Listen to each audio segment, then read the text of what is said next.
deep into the camera, you will be hypnotized. So we're going to hypnotize the entire state of Arizona right now because we have Carrie Ann Apap. Good morning. Good morning, Lou. Good to see you again. You are getting sleepy. Is that just in the movies? Have I seen too many movies to throw that Well, line it's out? suggestion, because what we want to do with hypnosis is we want to bring the mind and the body into a relaxed state. We want to get into that state, that kind of kickback state, like, you know, when we're deeply relaxed, or maybe as we're just falling asleep, that kind of, you know, very deeply relaxed feeling, because the subconscious mind is 80% more alert. Wow.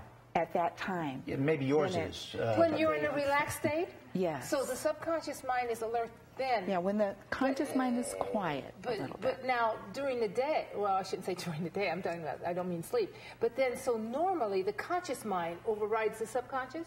No? Yes? No, they're always working together, Tanya. Oh, okay. It's a whole mind process. The conscious mind has choice. What it looks at, listens to, analyzes, criticizes, judges, accepts, rejects. The subconscious mind is like the hard drive of a computer. So it's always downloading. That's one aspect of it. The other aspect of it is that it is action-oriented. It's always, every time, going to act out and act toward our most dominant thought and feeling. You know, as you were saying that, I just wondered about hypochondriacs. Can hypnosis, can it help the hypochondriac? Absolutely, absolutely, because they're stuck in a program. Think of your mind as a computer, and think of it being stuck in a particular program, and that program is going over and over. Remember, subconscious will act out and act toward our most dominant thought and feeling. I feel sick. I'm thinking about being sick, and the subconscious mind keeps acting out and acting toward, and it goes over and over, and it keeps more. So we consciously think we're feeding the subconscious then, aren't we? Yes. So we're feeding the subconscious. Always. So we need to make sure that we feed it beneficial thoughts? Absolutely. Or advantageous thoughts? Will it help us overcome illness? Say you bet.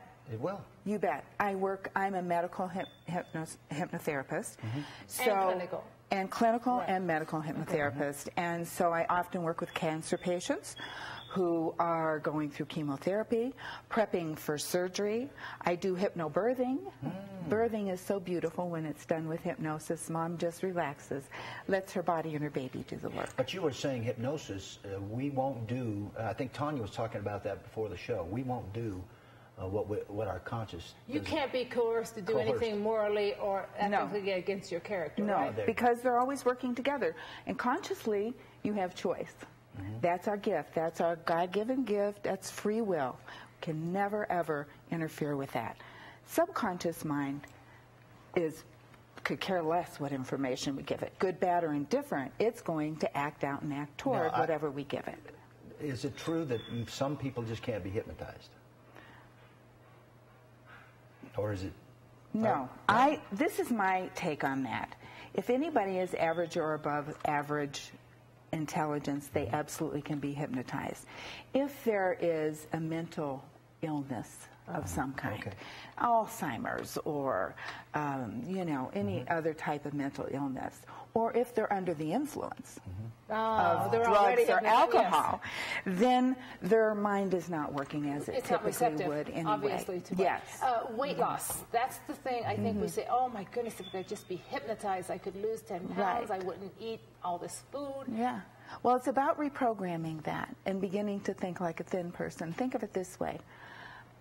Little Susie is, you know, growing up, and she's having a little problem. You know, she's upset about something. So what does Mom do? Mom might give her a cookie. Well, here, Susie, have this cookie. You'll feel better.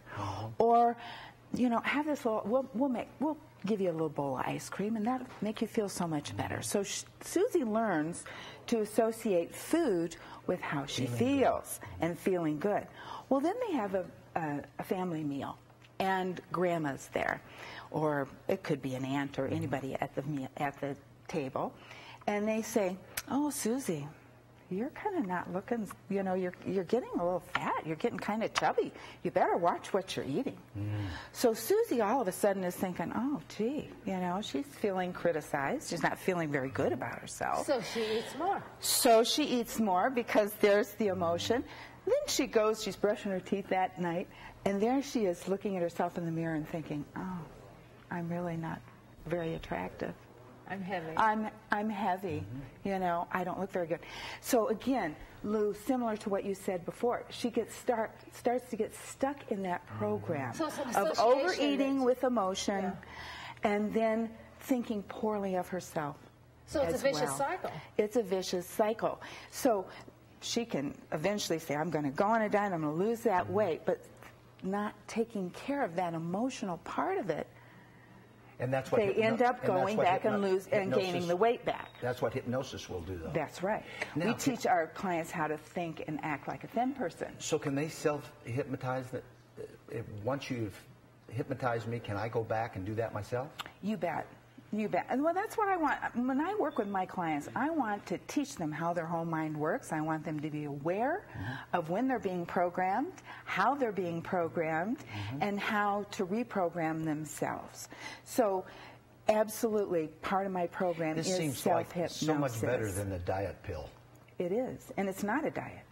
My program is not a diet. So you can... That's what's beautiful. Then people who have been on many, many diets, they think to themselves, wow, this is great. I don't have to measure. I don't have to eat this at this, you know, this and this and this and this.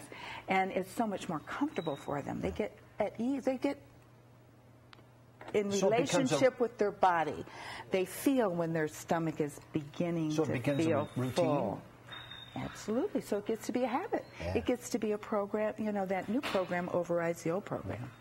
Okay.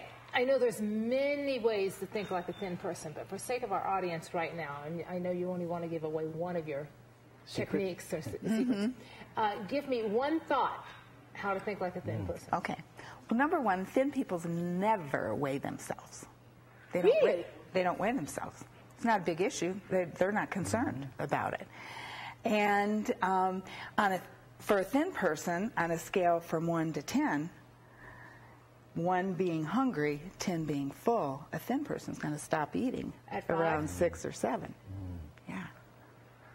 Carrie, you're a delight. Fascinating. Thank you. Carrie, thank you. It's a pleasure to be here with you. PrescottHypnosis.com is where you can find her. When we come back, we're going to tell you how to choose a pet from the United Animal Fund. I like it.